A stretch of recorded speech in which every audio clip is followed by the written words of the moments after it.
Hey everyone, Brittany here, and this is another class of the Handmade Summit, and I have Heidi here from Hands Occupied, and I'm really looking forward to this session because it's on a topic that I think many people can relate to who have already started a business or who are thinking of starting a business, and that's on how to overcome imposter syndrome when launching your handmade business.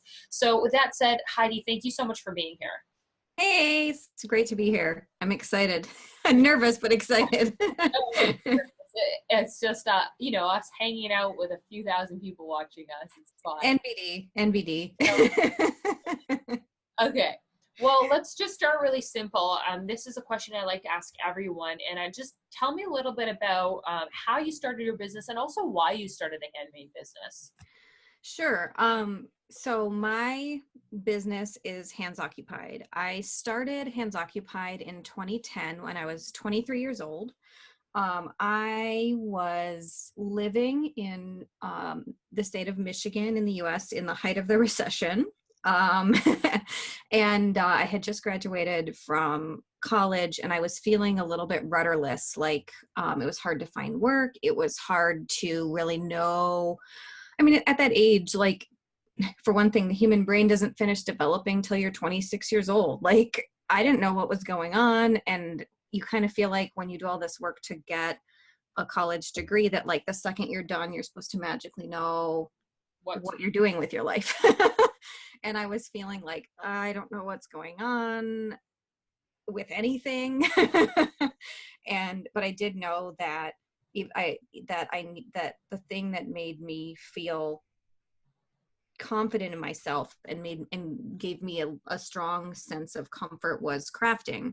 And so one day I was walking my two dogs, and I said to my now husband, I kind of was thinking about starting a website, like a blog, because this was 2010. This was pre-Instagram, pre-Pinterest, et cetera, et cetera. I can't remember even if business pages were totally separate on Facebook at that point. It's a less complicated world.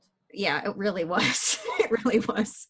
And so I decided that I wanted to start a blog, but I never intended to start a business, which I kind of shocks some handmade folks that I work with sometimes.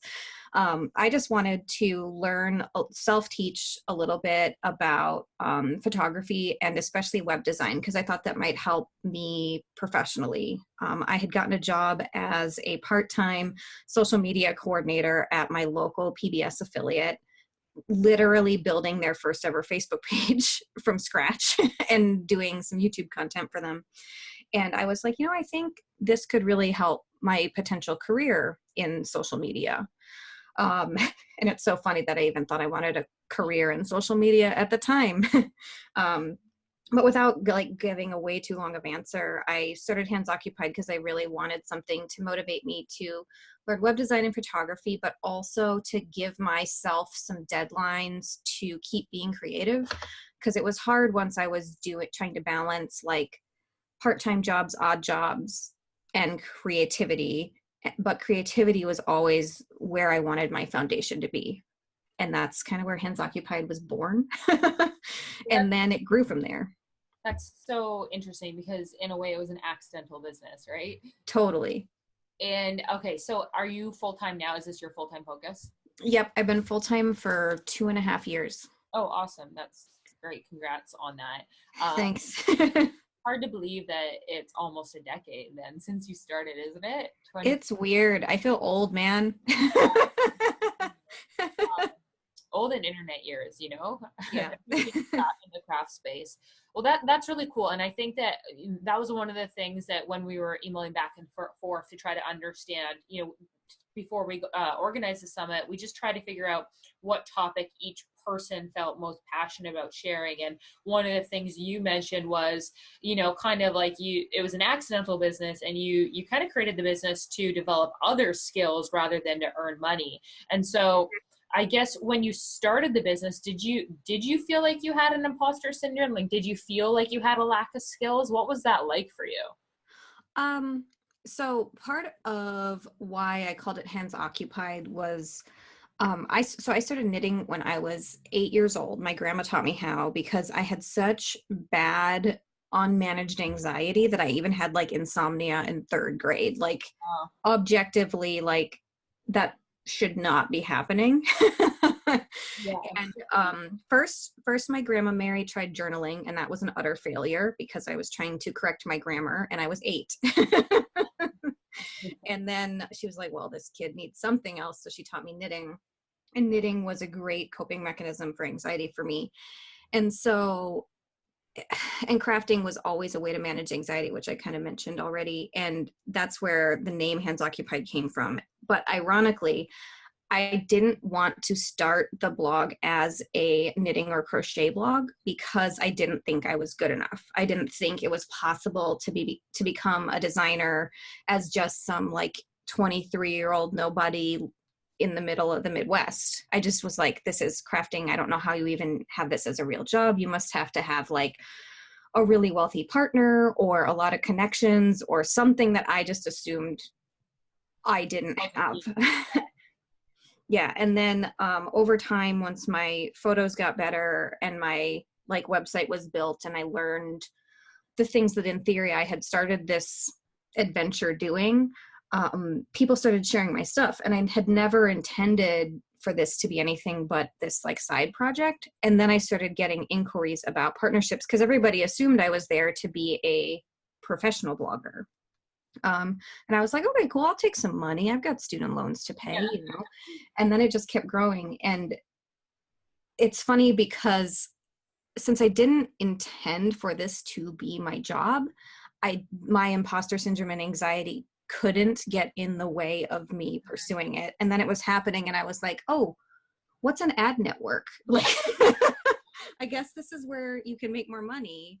And I still had those student loans. So Yeah. I just was like, I guess let's try this.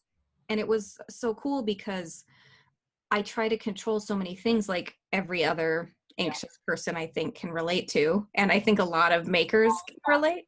Yeah. So it was kind of cool because it happened by accident, but now it's my full-time job and I think it's awesome. It's a lot of work, but I'm glad I'm where I'm at. Yeah, one of the things that you mentioned, I think probably a lot of people can relate to. You just start inventing reasons why, oh, I couldn't be full time. Like you almost didn't even let yourself consider being full time. Yeah. No worries. I've got 2 dogs that I hope are going to stay asleep right now. He just woke up from his 22-hour nap, so or eat. So it's you almost didn't even let yourself consider imagining it being a full-time job because you're like, I can't because of this or that, and you made up all of these reasons, right? Totally. And I think that that's in a way that's human nature. People are like, I can't do it because of this. And one of the things I really want people to or try to encourage people to think when they're listening to all the recordings and watching the classes here is try to encourage you to think, why can you do it rather than why can't you do it? Because it's just like it's going to like, I mean, the biggest reason is because you love to knit or crochet or you love crafts, whatever it is, right? Like that is without a doubt the best reason why you can do something like this, I think. Yeah, I think that's totally accurate. And I think the real like point I hope that people take away from this is like, just go for it. I know that sounds really scary because if someone had said that to me at 23, if I was trying explicitly to start a business, I would have been like, no, that's not possible because I have these million reasons why not. But if you just go for it and kind of challenge yourself to always be 1 inch too deep in the deep end, Yeah. you will grow so much. Like, and if you're a really anxious person, which a lot of hand makers in the yarn world are for sure, Yeah. if you can use that anxiety to help you for once in your life, Mm-hmm. do it, because that can be a tool in your arsenal, even if it's you succeed because you're worried. Yeah, I think that's really cool too. And I think that that's another way to look at it. Yeah, we're good. Pretend that's not happening. Yeah. Is, there's a lot of ways to define success, right? And when you look at starting a handmade business, money isn't the only thing, and actually it's secondary in a lot of ways. Of course, it'd be great to have it as your full-time job. And that's that's without a doubt. I mean, over the series of the classes we're doing, you'll see that that's very much a possibility in a lot of different ways. But I think that, starting small, looking at, how can I even just cover the cost of my yarn each month is like a really good goal. And then beyond that, thinking like, yeah, how can I channel the anxiety I have, or whatever, maybe I'm not feeling like, anything's challenging me in my life, or I'm feeling stuck. Like, how can I overcome some personal thing from that business? Maybe it's just because I learned something new and I feel good about it that day. I mean, that's huge. Yeah. And I also really recommend journaling. Back to that old chestnut. Yeah. I recommend that. I use an app called I'm not affiliated with them in any way. The app's called Day One, and I really like it because I can write longer form journal entries on my computers and save my hand from like tendonitis. Yeah. Or I can just post a picture to my phone to just kind of reflect on the day a little bit. And journaling, I have found the longer I do this becomes more important for coping with those anxiety monsters and imposter syndrome, because it lets you, when you're in a good headspace, step back and be a little objective about where your growth really is. Right. And I think maybe this is not news to anybody who's ever like been in therapy for anxiety, but it's so easy to be way too hard on yourself and not see any of the positivity in the growth. And like, I'm saying this now, but also like, if I have a bad like anxiety day tomorrow, I will be journaling and reminding myself of these things, because I don't think imposter syndrome is something that you just overcome when you start the thing. It is something that you keep confronting, especially once you grow or go full time. Yeah, I think that's really, really good advice. And actually, I think it's especially important for I'm into this cat noise. Yeah, I mean, it's real life, people. You know what? He woke up and he's like, I haven't eaten in a few hours. That could, I'll just do it now until she feeds me. But we're filming here. Yeah, I think it's especially important. As you get started in your business, to just remind yourself of those little wins. And it's a constant thing. And the documentation, I think, is a really cool way for you to reflect and look back to what was helpful. So it was called Day One? Yeah, Day One. And it's an app. Yep. Okay, cool. So I'll provide a link to it below these resources, but that's cool. A really, really good tip. Yeah. Now, when you first started your business, what was the first step that you took? And at that point, you weren't even calling it a business, but your endeavor online. Yeah. So the first thing I did, because I was lucky enough to have that job in social media at a nonprofit, I was smart enough to realize, and I was reading a lot of social media books that mention this as a really important tip. I was smart enough to log on to every social network I could think of and sign up for Hands Occupied, all one word, no spaces, no letters, no characters, anything. Yeah. And doing that in 2010 was so smart. Like, even social networks that weren't popular or even like part of anything that I thought I would ever need.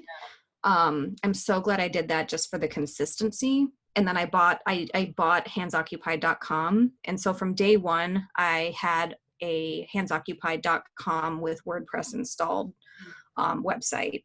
So I didn't have to do the whole like starting on a free platform and then migrating the whole thing later, which I know it's not so bad to do, but I'm really grateful I never had to do that years later and worry about things like permalinks and all that really technical fun stuff.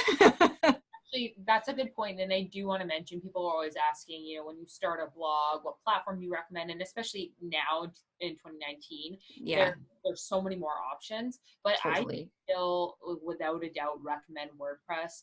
We use WordPress on all of our blogs. And, it's actually, once you get accustomed to it, it's actually very easy to use. Yeah. And so many customization options that the other platforms just don't have fully developed. It's just stable. Yeah. And the nice thing was when I did a rebrand a couple years ago, and I wanted to add a shop so that my free blog patterns, I could sell the ad-free versions on my own shop. So I didn't have to like mess with Etsy, even though like that works for a lot of people. I just was like, this also is a thing I want to learn because I'm trying to shove myself that 1 inch deeper in the deep end. And so I worked with a consultant, but she walked me through a rebrand and also through installing WooCommerce, because that one integrated the most seamlessly with WordPress for me. And I was so grateful then, especially that I was already on WordPress, because it was just another plugin. Yeah, exactly. It's really easy to set up, and that's why I like WordPress as well. Is you want to add an email newsletter, there's a plugin for that, or you want to add analytics. Like, and again, like as you're listening, these are probably all sound like German to you. You might not know what any of these things are. You might not even know what a plugin is, and that's fine. Just start by knowing that if you're going to start a blog online, we would recommend using WordPress, and there's so many great tutorials out there on how to set that up. It sounds more complicated than it is. It's actually really not that complicated.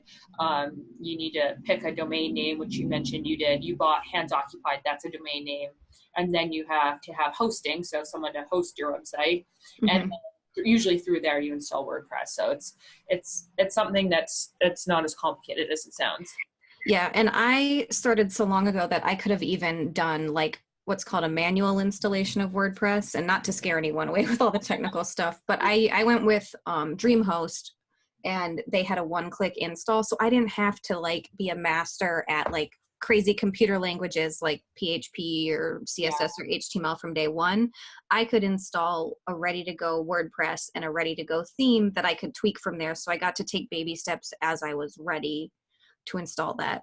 And actually, I found, for what it's worth for folks listening and watching, I found that getting good at photography was so much harder than learning website coding. Oh my gosh, I totally agree with that. And actually, you bring up a good point, and this is something I want to encourage everyone to think about as they're starting their handmade business, is, we're not all naturally gifted at everything. I know I'm not. Maybe you are. That's great. No. No. Kind of picking your battles, right? I mean, like, I've spent so much time trying to figure out how to be good at photography. And I just, like, I don't care how much time I spent. It's just like, I can't get there. And maybe that's me being negative, but at a certain point, I reached a place where I was like, you know what? It's causing me so much frustration and negative energy that's trickling into areas that I do like in my business and that I do enjoy and get energy from, and that are delivering revenue in it, that I was like, I'm just going to hire someone to take my photos, because I knew that would good photos are important online any way you shake it. So I reached a point where I was like, I see the value in having professional photos. I found a local photographer who it's $40 for like the photos for each new piece that I do, which is very reasonable. And he's going to do a better job than I ever did. And the amount, you have to look at your opportunity cost, like the amount of time it would have taken me to not even get like 10% of the quality of photos that he gets. It just doesn't even compare. It would have taken hours. And I could have invested in that in creating new patterns, or literally working for someone else and getting paid an hourly rate that would pay for that photographer. Right. Yeah, totally. And that's why I worked with a professional when I did that rebrand, because I was like, you know what? This person has been vouched for by an acquaintance, and graphic design, not my thing. And there are so many freelance graphic designers and graphic design and branding firms that I was like, I just need some help. Yeah. And for me, that was with branding and with graphic design. And it was an investment for sure, but it was when I went full time, and I was like, now or never, girl. Yeah. And I think that's when I pushed myself like 6 inches further into the deep end, but I grew so much because I had to, and I still have so much growth to do, obviously, but don't we all? Yeah. But the person I worked with, she put together a beautiful logo, and she helped me understand like what colors I should be going with, but also we worked together on with a pretty serious chunk of time on my aesthetic as a designer. And that's helped me grow a lot, because it's helped me realize like, oh, people actually, I'm on video, so you guys can see that I'm in a Norwegian sweater, and I pass for being born in Norway, which people always tell me. And my name is Norwegian because I am of Norwegian descent. So it all makes sense. Yeah. And my name is Heidi, so it all clicks. And she was like, look, it feels like you're fighting what is literally you. And people see you as this, and they respond to it. And so she was like, I think if you embrace a Mhm. more Scandinavian aesthetic Yeah. and just go with it, just like stop fighting what is happening naturally, and hearing that from a professional was like, blew my mind, because that was not, Yeah. that kind of soft skill was just one I didn't possess. I was too analytical for that. That that's so cool. Because like you said, it was happening naturally. So you were kind of naturally developing a brand, but it wasn't really on a conscious level. And then when your consultant mentioned that, you're like, oh, okay, actually, maybe I will own that space. And I bet when you made that decision, it everything probably became easier, because then you're like, design decisions. Okay, well, now I know where to go to look for more deliberate inspiration, and like Mhm. just who I'm talking to and what it is they're looking for. Right, totally. How you felt? Yeah, totally. And it really, like, the best metaphor I can think of for what it was like to work with that consultant was, before working with her, it was like when you're getting tested for a prescription at the eye doctor, and it was like the knob turned and it went from blurry to clear, and I was like, oh my gosh, this is the best, like, money I've ever spent. I've been putting off going to the eye doctor for what, 8 years now, and like I know I need glasses, so yeah, that analogy that really relates to me here. Yeah, totally. No, I think that brings ties together a point that we talked about in a call with Jessica Venture. That you'll see on the summit, or if you have the recordings, you'll watch. And Hmm. um, she was talking about the importance of choosing a niche when you start a business, and not talking to everyone. And so from what you just said, it sounds to me like you were kind of like just putting a lot of stuff out there and seeing what sticks, and then you reached a point where you're like, oh, actually, like maybe I do have a niche, and I'm gonna talk more deliberately to them. Like, is that what happened to you? Totally. And actually, I kind of glossed over this, but when I started the blog, um, like I said, I was really intimidated by the idea of doing knit and crochet, because I just was like, I'm not good enough for this. I haven't been in, like, the cover of Interweave, and also, like, I was young, so it didn't occur to me, like, well, somebody who is on the cover of Interweave, like, today, started thinking that they weren't good enough either, potentially, and realizing that that was, the folly of youth or whatever. um, and so I started with general crafts, and my, like, style and my content was all over the place, and several of the projects, like, did well, and I was making money guest blogging for other people, and that was great. And I was going to what used to be called the Craft and Hobby Association conference. It's Creativation now. And I was getting work, but once I finally was honest with myself and said, I want to learn how to do pattern design, Yeah. and started doing it, first of all, I was able to learn quality pattern design through putting stuff out there, Hmm. and early on learning the hard way, like, how to actually write a pattern that's readable by other humans, because that's a real skill. It is, yeah. um, and then by putting those designs out there on my blog and incorporating knitting and crochet, and using those channels where I knew to market my blog content to focus on the yarn side, it eventually blossomed into also a independent design business alongside the blog. So Hmm. I have, like, blog patterns, but then I also release designs on Ravelry and in my shop that are, like, 20 pages and more like what you would get from an indie designer that's not a blogger. So I Right. do both now. And so it's just, these journeys are so funny that you find yourself on. Yeah, and you don't know where it's going to take you. And I'm glad you mentioned that, because again, there's so many ways to start a handmade business, and Mhm. especially in crochet or knitting. You can just pick a lane and just sell patterns, and you don't need to have a blog, or Mhm. you can do finished items. And it's I think one of the most important things is, when you're thinking about starting a handmade business, is just to stop and ask yourself, what do I want out of the business early on, and what are some of the things I like, and you know do I want to have a large audience? If so, maybe a blog would be great, but not everyone wants that. A lot of people want to just work with a smaller amount of people, and they're paying you for the pattern. So kind of trying to get a sense of that. And the other thing I'll say is you might have an idea of that today and it might change next year. And it sounds like that's what you're saying, is just kind of being fluid with the evolution of how your business is. Yeah, totally. Yeah, you worded that much better than I did. Yeah.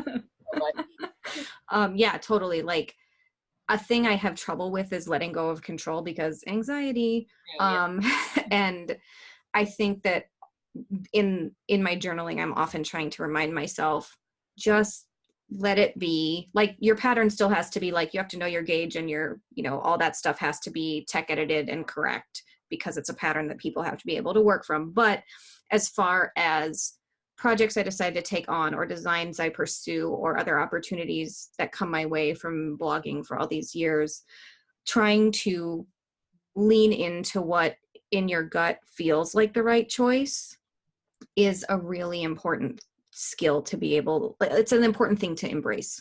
Yeah, I absolutely agree.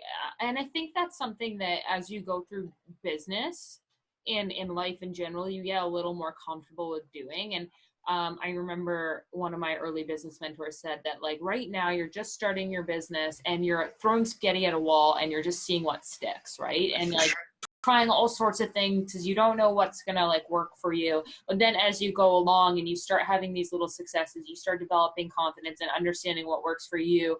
You start setting more firm boundaries for what it is you want out of that business. And I've said this, I think, in almost every class. I think it's just as important as when you're starting a business to know what you want out of it, and very early on set boundaries around that. Like I said, whether it's you just want to connect with an audience, you're not interested in making money, you just want to feel accomplished, or maybe you want to make $100 to pay for yarn, whatever it is, and then set boundaries around that. Because it's very easy when you start a business to wake up one day and realize, oh my gosh, I'm doing all of these things, I have no time for myself, and I just, like, I don't want to be doing a lot of these things. And it's an exercise. I know this is a rant, but I think it's important. No, go girl. Exercise that you have to do on an ongoing basis. And I noticed towards the end of last year, like kind of from like, I would say mid last year towards even like February of this year, I was just waking up and I just wasn't feeling excited anymore. And I didn't really understand why. Like, from a business perspective, I was having more business success, but I was just feeling really exhausted and not great, And so I had to take the time to realize that was happening, B, like ask myself what was going on, and like what did I not like that was happening, and then make the decision to eliminate that. And so that kind of helped refine my business direction. And then as a result, I felt like I was more coming back to control, more in control of my own day and my own life.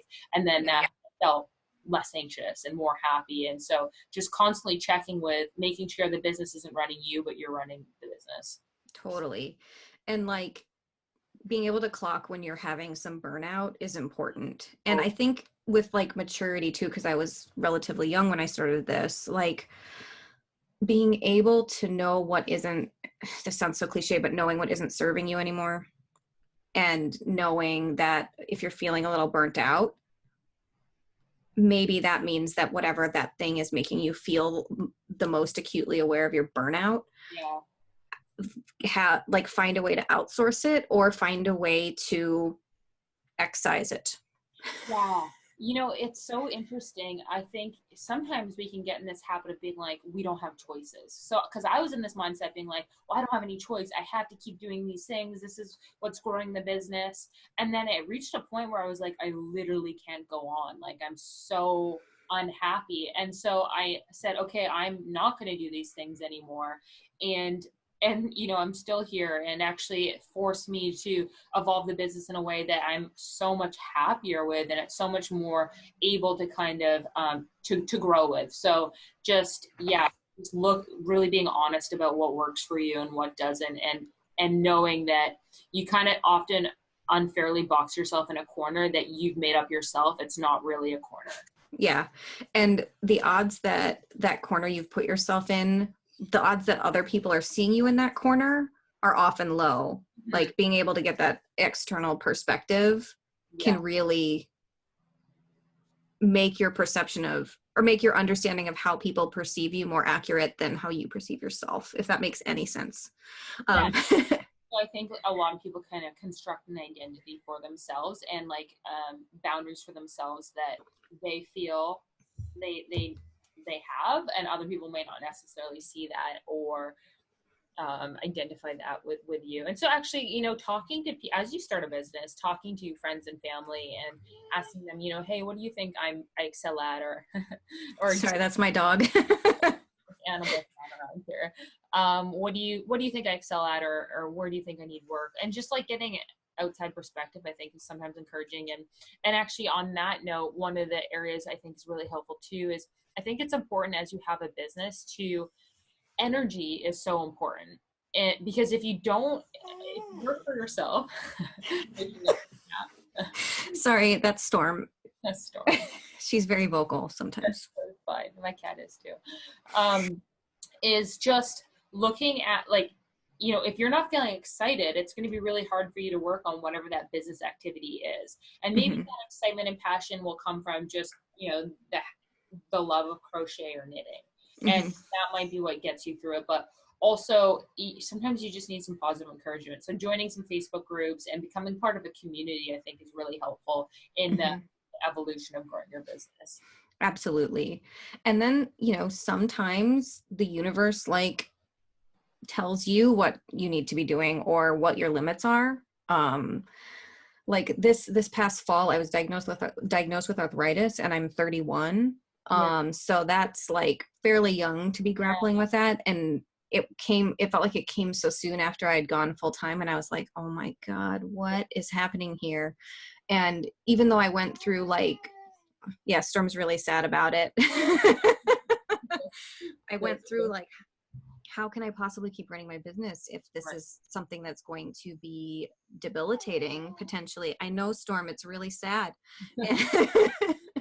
But now that I'm several months past that diagnosis, it's ultimately led me to taking on other work Yeah. and diversifying the business in a creative way, and also letting go of control of making every single thing myself, because Yeah. my body was telling me this is not going to be sustainable, girl, because you want to knit till you're 100, Yeah. which my great grandma literally did. Yeah, she was rad. And so I just had to learn how to try to take that as a lesson to take care of myself. I mean, I cried a lot, Yeah. but it was ultimately something that I didn't have to let make me like take me out of the game. Yeah. Yeah. I think that's good. I mean, it comes back to there's just so many ways to grow a business. And, no matter where you are in the world or whatever your specific situation is, there's a way to have an amazing business if you want to. And it comes back to what we said earlier, like seeing ways that you can make it possible rather than you can't make it possible. And I Yeah, think totally. that's like one of the best questions you can ask is how can I make this work in whatever way, like with the limitations I have or with the boundaries that I have, how can I make this work? So I think that's just part of defining a business that works for you. Yeah. Okay, so I know that when you first started, you got started buying a domain name and starting your blog. So, Mm-hmm. what are some of the steps that you would recommend to? I mean, if I was brand new and I met you on the street and said, "Oh, I kind of want to start a handmade business," can you walk me through like some of the steps that you'd recommend I would take over the next 30 days in order to reach a milestone in which I feel encouraged to keep going? Sure. I would say don't start by quitting your day job, Yeah, that's good advice. especially if you deal with anxiety. I really recommend spending those first 30 days keeping whatever employment situation you have, because that alleviates the stress of feeling like your business has to make money immediately, because the crafting space is really competitive and really saturated, and there's people who've been doing it a long time. And so knowing that you need to put one foot in front of the other and take manageable steps, I think putting that, like having that perspective in mind when you get started is important. And as far as specific steps, so 2019 is interesting because Instagram has impacted the game so dramatically. And as somebody who started before Instagram and Pinterest existed, it's like kind of mind blowing. Well, I almost cussed there. Sorry. Because for years you would see social networks come and go, and then Instagram is like, bam, people have entire full-time businesses based off of a 5-figure Instagram account. So I think sitting down and looking at the landscape for where you might find your place and where you think it makes sense to invest your time. So if you think starting with an Etsy shop and an Instagram page makes sense, that's a totally manageable first thing. And so those steps would be figuring out your business name. And if it is taken by anyone, signing up for that name on all social networks, whether or not you plan to ever put a pattern on Ravelry, still sign up for that username and or see if it's taken. Perhaps for the yarn space, Ravelry might be the first place you should check besides Instagram. And then once you have that kind of brand name, I don't think you necessarily have to go through like a whole branding exercise from day one, but I think knowing if you want to do knit and crochet, or whatever other creative business that it is you have in mind, knowing what, like picking what lane to start in and then staying in it for those 30 days, if not the first 12 to 18 months, that would be my biggest advice. Because I think I probably could be 3 to 5 years further along growth wise if I would have known from day one that yarn was where I was going to end up. Yeah, interesting. Yeah, I think that that's a really good point. And I think for me, really setting a clear goal too of what I want out of this. We talked about earlier, whether if it is to be full-time, great. If it's not, fine. If you think you want to sell finished homemade items, find other people who have had success in whatever goal you're trying to have, and start following them on social media, blog, so that you can start to see what path they've already carved, because I think that's going to make it a lot easier too. Yeah, totally. I think you're completely right. And I think also starting that journal right away. Sorry, no problem. She's just a dramatic 15-year-old schnauzer who wants attention. But yeah, I think being able to journal helps you with that objectivity. Not to sound like a broken record, but I waited a long time to start journaling about business, and that I think helps me a lot as well. And doing things like monthly, quarterly, and even annual reflections can really help you feel like you can track your progress, and also kind of give you a steering wheel so you're not kind of stabbing in the dark. Because I wasted a lot of time doing that. Yeah, and actually that's a really good point. And in those, quarterly reviews, actually looking at what's working, and working means delivering results for whatever your goal is. So if that's revenue, what's driving revenue? If that's, feeling a sense of growth and accomplishment, what's giving you that? Or maybe it's a combination of all of them. And then because often, and this is what we found, is we were doing all these things that we thought we had to be doing, but the reality was really only 10 to 20% of those were actually delivering actually meaningful results. And so that helped us eliminate a lot of work that was being done that wasn't actually producing, the results we wanted. So I think that's a really good quarterly reviews, and being honest with what's working and not what you think's working. Yeah. And also something that I still struggle with is when something isn't working, letting it go. Yeah. And that can be a really hard thing, because you become very attached to it.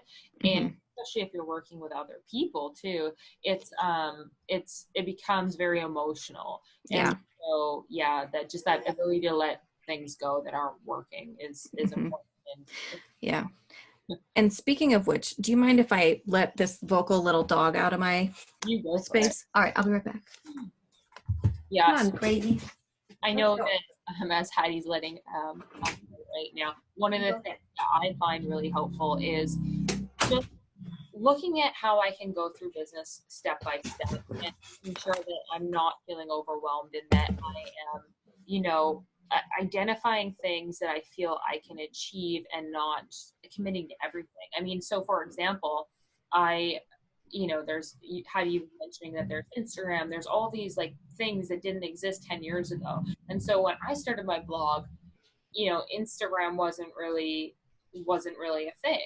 And so I got good at the blogging side of things and not so much Instagram. And even to this day, like now we're catching up, but Instagram is not our focus. And so knowing that you don't need to do everything, especially Mhm. early on, I think is important. Yeah, I caught the tail end of that. Thanks for covering me while I let the crankies out. But Instagram's a tough one too, like ego wise these days, because it's so massive. And back in the day, you used to hand out a business card and they would look you up and then see your social numbers, or you'd follow up and send a media kit with those social numbers and what you're about. But it's hard these days with Instagram being so powerful when people they look at your Instagram count and they think that's your entire business, and making sure that if you're trying to network with someone, making sure that they know where to find you and where to see that you are successful and worth working with, like worth their time, Yeah. and not letting the fact that you have under a certain number of followers get you totally down. Yeah. Yeah, I agree. I said this in another class too, but not comparing yourself to other people, but comparing yourself to yourself, and just thinking about how am I growing each day, and working within those means, I think is really important. Mm-hmm. I have a question for you about feeling unqualified. What would you say to someone who, has a desire to start a handmade business, but feels unqualified to do so? Why would you tell them, or why would you or would not tell them that starting a handmade business is still a good idea? I think that starting a handmade business is one of the most empowering things I've ever done because I didn't feel qualified to do it. I feel like it has made me into, and I'm from North Dakota where we don't tend to brag about ourselves, or brag, as we say there. But if I'm being totally frank, becoming a knit designer has made me into a master knitter. Mm-hmm. I'm not at every single technique in the whole wide world, but having a handmade business, because there are real stakes as far as your pattern being readable and understandable and properly edited and photographed and marketed, having to keep up with those things and keeping up with that going 1 inch deeper in the deep end metaphor that I keep coming back to, that has challenged me to become so good, and overcoming these anxieties and my own like BS like has made me feel more empowered than I think I would maybe be if I had just Right. stuck with the career I was in. Yeah, so you feel like it kind of pushed you to grow more personally. Absolutely. And then also, like, it's my job, and so it's made me have to learn about business and marketing and all these things. And it's not, I won't lie and say that it's easy. If you're full-time freelance or full-time working for yourself, it's a lot of hours to get set up. It's challenging, it's competitive, but if it's your business, you have to make it happen. And that was something that a traditional like career path and traditional education, that didn't give me that sense of empowerment Yeah. the way that having the business does.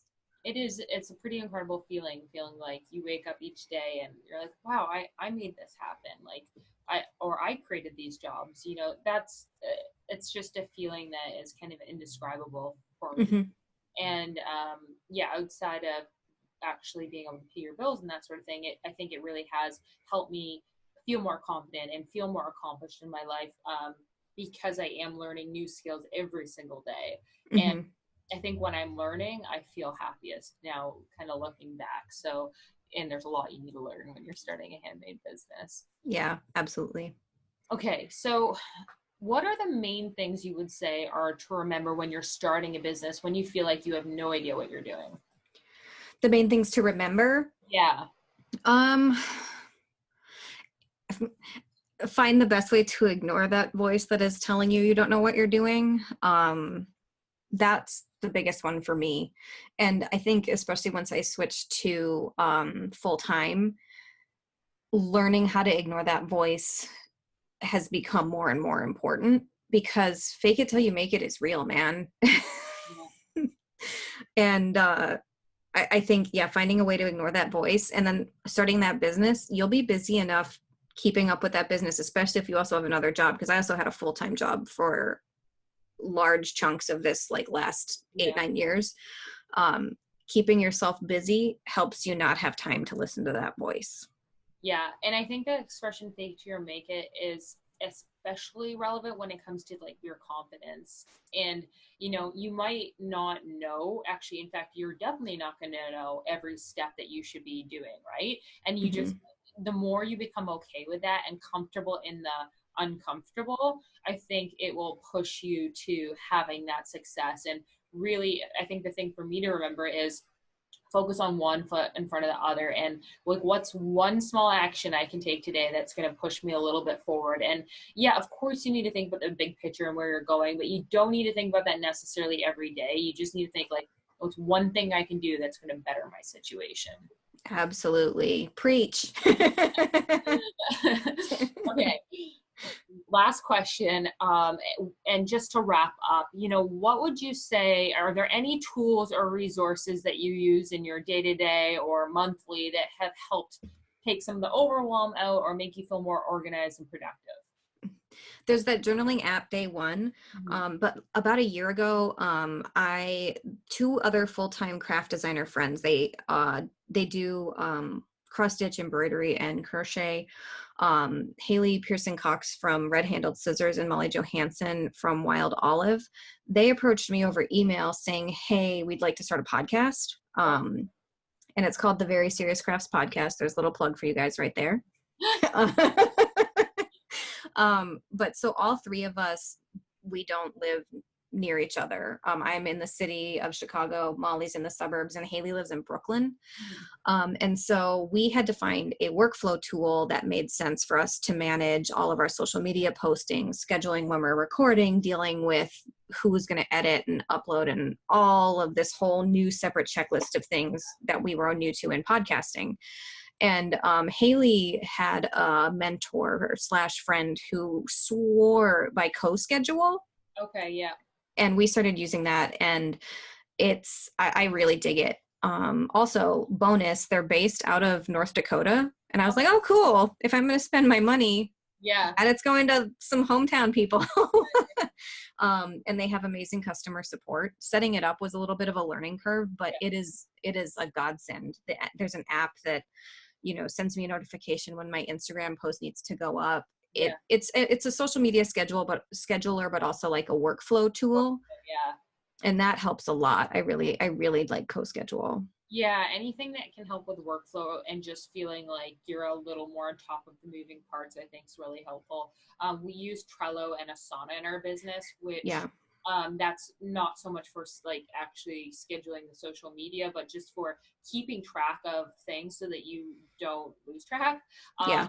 And it's funny because I love writing things down with my like notepad, pen and paper, but I'll write it down and then I'll lose it forever. So Yeah.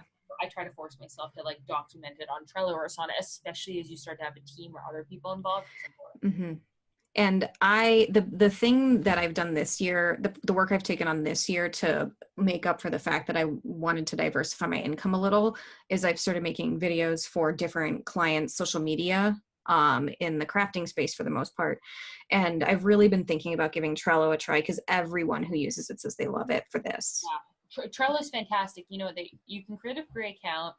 What I like about it is it's so simple. So basically, for those who don't know what Trello is it's basically a simple list. So you can have like to do, doing, and done, and then you can put each item, and then you just drag it across Mm-hmm. the list. And then you can overcomplicate it if you want. You can add calendar systems and images.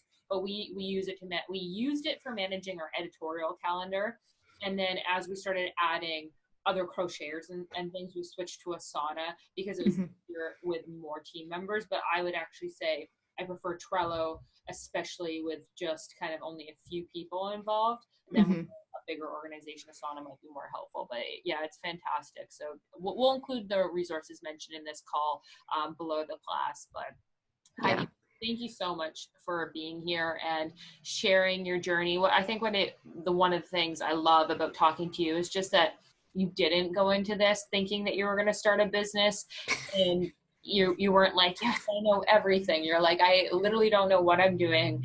And then yeah, that's me. I think think it's a lot of people, right? I think life is kind of about like muddling your way through and creating your own path, right? And everyone's business path is going to look a little different. And Mhm. it's nice to know and hear from people who are like, oh yeah, she didn't know what she was doing when she started either. Like maybe I can do it. Yeah, absolutely. All It's right. crazy. Tell me about it.